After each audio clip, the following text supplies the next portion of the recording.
చట్ట సవరణను ఆమోదింపజేయడం కొరకు ఇప్పుడున్నటువంటి భాజపా ప్రభుత్వం ఒక కొత్త చట్టాన్ని రూపొందించింది. దీని మీద ఎవరికైనా అవగాహన ఉందా? లేదా? ఏంది అంటే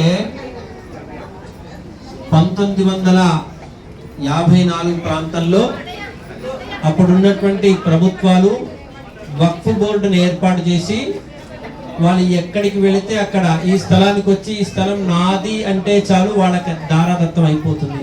పేపర్స్ అవసరం లేదు, ఇతరత్ర ఏది కూడా అవసరం లేకుండా ఆ ప్లేస్ ఇప్పుడు మన ప్రాంతంలో మన అమ్మవారి గుడి ఉందనుకోండి, మన అమ్మవారి గుడి దగ్గరికి వచ్చి అయ్యా ఈ ప్లేసు వక్ఫ్ బోర్డుకు సంబంధించినటువంటి ప్లేసు, దీన్ని మేము తీసేసుకుంటున్నామంటే మనం వదిలేసి బయటికి రావాల్సిందే.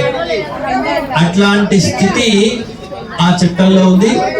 దాన్ని సవరించడం కొరకు భాజపా ప్రభుత్వం ఒక కొత్త సవరణ చట్టాన్ని తీసుకొచ్చింది. దానికి మనం చేయాల్సింది ఏంటంటే మనం అందరం కూడా దానికి సపోర్ట్ చేయాలి.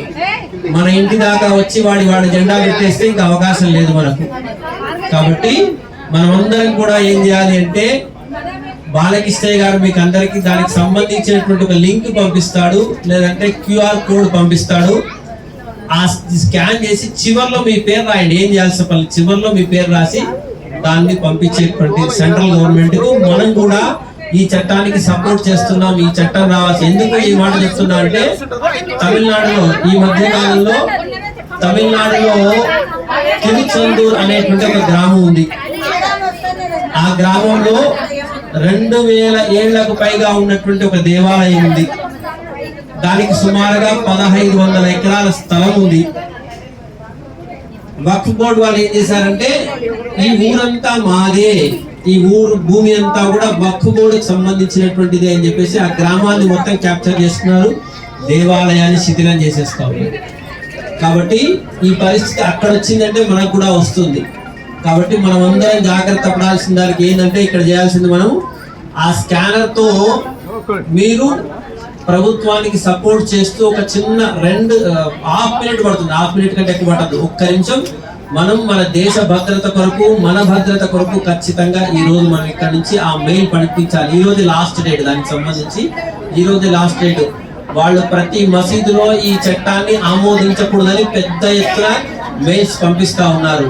అనేక రకాలుగా వాళ్ళకి సంబంధించినటువంటి సంఘటనలన్నీ కూడా చేస్తా ఉన్నారు. మనం మాత్రం ఎక్కడ స్పందించుకోలేకపోతా ఉన్నాం. కాబట్టి దయచేసి మీరందరూ వచ్చినటువంటి వాళ్ళు, వాట్సాప్ ఉన్న వాళ్ళు ప్రతి వాళ్ళకి ఈమెయిల్ ఐడి ఉంటుంది.